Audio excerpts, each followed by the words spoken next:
एक तरह से सियासी गतिरोध समाप्त करने की बात की जा रही है, वहीं दूसरी तरफ विरोध के सुर जम्मू में बुलंद हो रहे हैं। कोई कह रहा है कि जम्मू को अलग राज्य का दर्जा दिया है और कहीं ना कहीं यहाँ पर ये कहा जा रहा है कि कश्मीरी पंडित समुदाय जिसने एक जख्म सहा है और आज भी दर्द काफ़ी ज़्यादा हरा है, उनको नहीं बुलाया गया प्रधानमंत्री की अध्यक्षता में होने वाली बैठक में।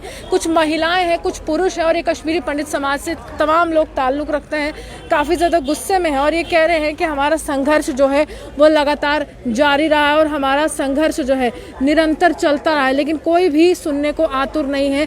चाहे सियासी दल हो, तमाम चुनावी भाषणों में कश्मीरी पंडितों का जिक्र रहता है, कहा जाता है कि कत्लेआम हुआ था, लेकिन न्याय अभी तक नहीं मिला है। वहीं कुछ लोग यहाँ पर मौजूद हैं, इनसे बात करने की कोशिश करेंगे और जानने की कोशिश करेंगे कि जब ये पता चलता है कि प्रधानमंत्री नरेंद्र मोदी सर्वदलीय बैठक का आगाज़ करने वाले और सर्वदलीय बैठक में तमाम सियासी चेहरे रहने वाले हैं, क्या इनको उम्मीद थी कि जिस समुदाय पर इतने सालों से सियासत होती रही है 1990 के दशक के बाद, इनमें से किसी को बुलाया जाएगा? सर, क्या नाम है आपको और क्या उम्मीद थी कि जैसे ही आपको पता चलता है कि प्रधानमंत्री एक बड़ी बैठक लेने वाले हैं, उस समय लगता था कि आपके समुदाय से किसी एक नुमाइंदे को बुलाया जाएगा? देखिए जी, मेरा नाम सुनील पंडित है। यह आज की बात नहीं है, मैं कहीं एक हफ्ते से मैं जो है इस पर कैंपेनिंग कर रहा हूँ कि ये जो प्रधानमंत्री ने जो मीटिंग बुलाई हुई है, इसमें जो है कम से कम कश्मीरी पंडित की कुछ ना कुछ रिप्रेजेंटेशन होनी चाहिए, क्योंकि कश्मीरी पंडित जो है जम्मू कश्मीर का स्टेट होल्डर है, आज का नहीं 32 साल से दरपदर है। और जबकि गवर्नमेंट ऑफ इंडिया को जो है कम से कम जब तक न कश्मीरी पंडित को जो है क्या फुल एंड फाइनल करेंगे, इसको प्रॉपर वापस नहीं बसाएं, तब तक मुझे लगता है सारी एक्सरसाइज बेकार है। क्योंकि आज की बातें सन 47 से लेकर आज तक कश्मीरी पंडित को जो है खाली एक वोट के नाम पर जो बिका गया है। क्योंकि 1990 से पहले कश्मीरी पंडित जो है कांग्रेसी माना जाता है और 90 के बाद जो है ये अब जो है बीजेपी के नाम पर चलाया गया। लेकिन आज बीजेपी ने भी जो है वही चेहरा दिखाया जो कांग्रेस ने जो है पीछे 70 सालों में दिखाया। मुझे लगता है कि इस समय जो है गवर्नमेंट ऑफ इंडिया को मौका है कश्मीरी पंडित को कॉन्फिडेंस में लेने के लिए, चूँकि इसको वो दर्द है जो हकीकत में जो है पूरे वर्ल्ड में किसी के पास नहीं हो गया, ऐसी दर्द जो कश्मीरी पंडित ने झेली है, खाली भारत माता के नाम पर है। चूँकि कश्मीरी पंडित सुपुत्र है देश का, इसने हर समय देशभक्ति की है, इसने अपना तन मन धन सब कुछ जो छोड़ दिया खाली अपने मातृभूमि के लिए, अपने देश के लिए। लेकिन उसके बदले पलायन का जो दर्द है आज भी काफ़ी लोगों के जहन में है। जो बुजुर्ग हैं, हम उनसे ये सवाल करते हैं, वो कहते हैं कि हम भूले नहीं हैं, हम अपनी सरजमी पर वापस जाना चाहते हैं। महिलाओं के साथ बहुत गलत हुआ, बच्चों के साथ हुआ, जिंदा जला दिए गए लोग, तो वो दर्द आज भी आ रहा है। लेकिन फिर भी कोई भी नुमाइंदा सरकार का ये सुनने को आतुर नहीं है कि कश्मीरी पंडित समाज आज कितने दर्द से गुजर रहा है। देखिए, हमारे कश्मीर से निकलना, उसके पीछे भी जो है गवर्नमेंट ऑफ इंडिया के पॉलिटिशियन इन्वॉल्व है। क्योंकि अगर हिंदुस्तान के सियासतदान ईमानदार होते और सही होते तो हमें वहाँ से पलायन नहीं करना पड़ता। क्योंकि आप देख सकते हैं 1990 से लेकर आज तक भी इतना हथियार आ रहा है, इतनी फौज है हमारी। उसके बाद मुझे बताए, आप कह रहे हो अभी 370 हटने के बाद भी तो जो है वही हो रहा है। कौन सी चेंज हुई है? खाली इतना हुआ कागजों में इन्होंने किया, बाकी कहीं भी जो है कोई इम्प्लीमेंट नहीं हुआ।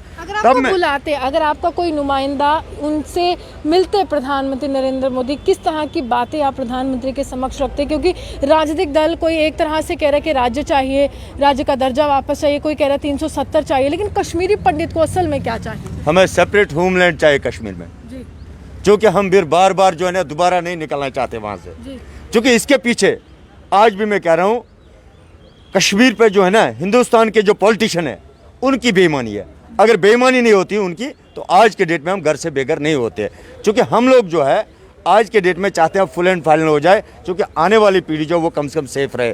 क्योंकि 3 जनरेशन हमारी ख़त्म हो चुकी है, एक ही नहीं 3 जनरेशन ख़त्म हो चुके। हमें पता है कि हमने कैसे बिच्छू में, सांपों में, टेंटू में किस तरीके से हमने ज़िंदगी गुजारी। भाजपा कहती है कि आपका विकास, आपके समुदाय का विकास सिर्फ भाजपा ही करेगी। जब भी हम सवाल करते हैं कि आखिरकार इतनी बुरी हालत में इस समय कश्मीरी पंडित है, वापस जाना चाहता है, उन कॉलोनीज़ का क्या हुआ, सुरक्षा का क्या हुआ? क्योंकि लगातार आतंकी हमले भी आप ही के समुदाय पर होते रहे हैं। राकेश पंडिता बड़ा उदाहरण है, उससे पहले अजय पंडिता हैं। तो क्या लगता है वापस जाएंगे अगर सुरक्षा इस तरह से रही वहाँ? देखिए, मैंने आपसे अभी कहा था हिंदुस्तान जो एक ही चीज़ हुआ हमारे निकलने के बाद, हिंदुस्तान कांग्रेस मुक्त हुआ और कुछ भी नहीं हुआ, कोई चेंज नहीं हुआ। आज भी मुझे बताए, एक तरफ से भारत सरकार कहती है एनसी पीडीपी जो भी कोई पार्टी है वो जो है अलगाववाद के साथ है, आज क्यों फिर उनको बुला रहे? और जो तुम्हारे अपने थे, ट्रू नेशनलिस्ट थे, उनको क्यों नहीं बुलाया? जो 32 साल से अपने भारत माँ का जो है पैर पकड़ के बैठे कि भाई हमें बचा लो, उनको क्यों नहीं बुलाया? उसके पीछे क्या है। लेकिन भारत सरकार की नीयत जो है कभी भी साफ नहीं रही है कश्मीरी पंडित के ऊपर, क्योंकि ये वही कश्मीरी पंडित है जिसके नाम पर जो इन्होंने हर समय सियासत की है। जैसे मैं अभी आपसे कह रहा था, 90 से पहले कश्मीरी पंडित कांग्रेसी माना जाता है, आज के डेट में बीजेपी माना जाता है। लेकिन ये वही चीज़ है, मंगेरी लाल के उल्टे सपने। इन्होंने एक लॉलीपॉप दिया कश्मीरी पंडित को हर समय, हर एक पॉलिटिकल पार्टी ने, जिसका रिजल्ट जो आज हम भुगत रहे हैं, जो आज हम सड़कों पर है। हमारी 3 पीढ़ियां आपको खत्म हुई पूरी है। तरह से सुरक्षा व्यवस्था के घेरे में लाया जाता है, अगर आपको सुरक्षा दी जाती है, क्या आप में वो विश्वास है आपके समुदाय में कि आप देखिए, वापस सुरक्षा की बात नहीं होती है। आप जब तक ना माहौल वहां पर अच्छा बनाओगे, आप जब तक ना वहां पर माहौल अच्छा बनाओगे, आज भी वही बात की है। आपने कश्मीर से लिए एबीसी को, जम्मू से लिया ही नहीं किसी को, चूंकि वो मुस्लिम मेजॉरिटी है इसलिए उनको लिया। उससे फिर और कंट्रोवर्सी पड़ेगी। हमारे लोग आज के डेट में भी कश्मीर में है, मत उठाइए ऐसी बात जिससे उनको वहां पर परेशानी हो जाएगी। एक भाईचारा रख लीजिए, एक भाईचारे में जो है कुछ ना कुछ समाधान होगा। इस तरीके से बात नहीं होगी, क्योंकि आपको अपने वोटों की चिंता है, लेकिन हमें अपनी पब्लिक की चिंता है, क्योंकि वो भी गलत नहीं है, हम भी गलत नहीं है। कहीं ना कहीं मिसअंडरस्टैंडिंग हुई है। और दूसरा, मुझे नहीं लगता आपको जो इसमें निचोड़ने से कुछ होगा। 32 साल हो गए, 3 जनरेशन हमारी खत्म हो गई, होगा क्या? ये टीवियों पर जो हमारे नेता लोग भी जो है बड़े बड़े भाषण देते हैं, उनको पता चलता है वहाँ पर क्या हो रहा है। वहाँ पर मेरी बहन है, मेरी माँ है, मेरा भाई है, क्या कहीं उनको हर्ट नहीं होगा? वो वहाँ पर अकेले बैठे, वो हर्ट नहीं होगा। लेकिन क्या है कि इसके पीछे जो है बहुत बड़ी साजिश है, एक वोट बैंक, एक वोट बैंक, जिसके बाद आज भी मैं एक आपके माध्यम से कहना चाहता हूँ, बीजेपी का खाता कभी भी कश्मीर में नहीं खुल सकता था, वो कश्मीरी पंडित ने खोला। लेकिन उसके बदले क्या मिला आज? बेटा तू साइड में हो जा। क्यों? अरे भाई, ये तो ट्रू नेशनलिस्ट है, ये तो स्टेट होल्डर है, इसको तो दो अपना खाता। लेकिन नहीं चाहेंगे, क्योंकि इनको पता है जितना इसको दबा के रखेंगे उतना ही ठीक रहेगा। शुक्रिया। साफ तौर पर महज वोट बैंक की राजनीति का शिकार इतने सालों से कश्मीरी पंडित समाज होता आया, और आज उम्मीद की किरण तब जागी थी जब प्रधानमंत्री नरेंद्र मोदी की अध्यक्षता में होने वाली सर्वदलीय बैठक के लिए कहा गया कि तमाम राजनीतिक चेहरों को बुलाया जाएगा। वहीं इनको लगता था कि इनकी नुमाइंदगी करने के लिए भी एक चेहरा उस बैठक में जरूर शामिल होगा, लेकिन निराशा हुई है। जी, हमें बहुत ही उम्मीद थी जिस समय 317 हटा था, जबकि स्टेट को नुकसान हुआ।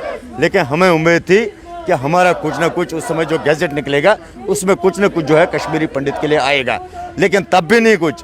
अब फाइनल एक डेलीगेशन हो रही है, एक मीटिंग हो रही है स्टेट में, उसमें भी हमारा खाता नहीं है, तो मुझे लगता है शर्म की बात है। हताशा है, निराशा है, और यही चाहते हैं कि ज़रा सोच तो लीजिए कि कश्मीरी पंडित किस दर्द से इतने सालों से गुजर रहा है, और आपसे उम्मीद थी, आपने वो भी तोड़ दी। अब ये मेरा मसले देख रहे थे न्यूज़ ऑन जम्मू से रोहान की।